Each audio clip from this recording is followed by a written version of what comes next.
All right, let's go ahead and talk about the texture and how we're going to texturize this or give it some pattern or yeah, just some texture or pattern. Now, as I said before, there are plenty of examples that you can use. Of course, you can look them up. You can do a search on on the web, and you can find an array of things and things to inspire you to use. You can also just do just basic hatching, cross hatching, and stippling. So this is kind of like a stippling. This right over here is more like a hatching. So we got some hatching, some stippling, and then of course we have cross hatching. Check out, now that we're talking about this, look at this crosshatch right here, and look at how it's interesting because it has some thin lines and some thick lines, right? It's not all the same type of, boring line. They're marks, organized marks, but marks that have a sense of individuality.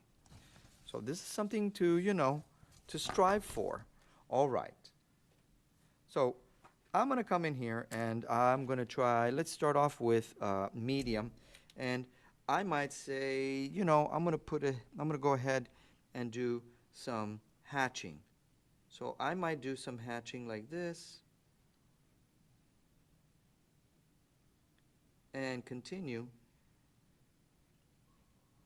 all the way.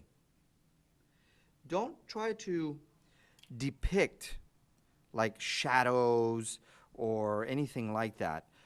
You don't have to do that. Seriously, you just need to have fun with this. Pointillism, that was hatching. Pointillism is something where it is, or stippling. It is these dots. So the question is, do you want your piece to be more textured or more patterned? Or honestly, you can combine both, textured and patterned. That will work just as well. Let me see. Let me try some patterning. So for patterning, maybe I want to do, let's see, how would I do this? I could do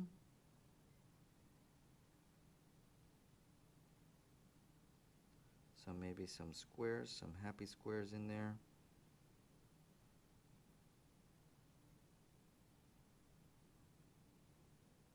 And later, you're going to see I am going to make these squares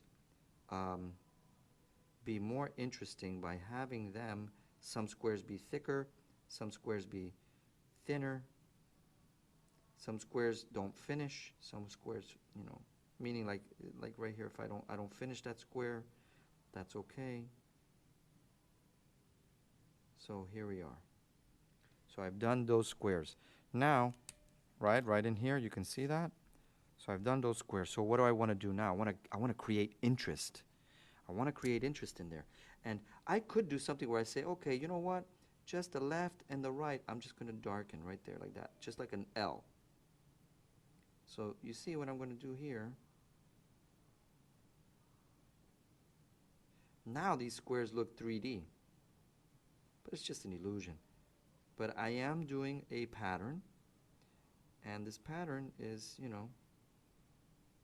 having a nice effect. All right. So you can see that right there. Okay.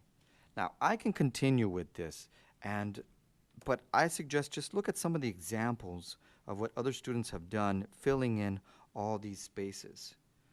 Also, if you see that after you've done something like this, you're like, you know what, it gets lost, or I'd like to bring it out a bit more. Like I'm looking right here, and I feel like right in here, I feel like I'd like, I think I really want to do a nice line right in here. And just making that a little bit thicker, man, that really helps. That really helps right in there with that design. I did this all freehand. If you want to use a metal ruler to do some of your hatching and your designs, you may. But just keep in mind that the ruler, as it's sliding, that it doesn't smear your pieces. So when you're done with this, right, this is when you take your other piece of paper and you go ahead and, you glue it down on there, and then you're going to see it's going to be nice and clean.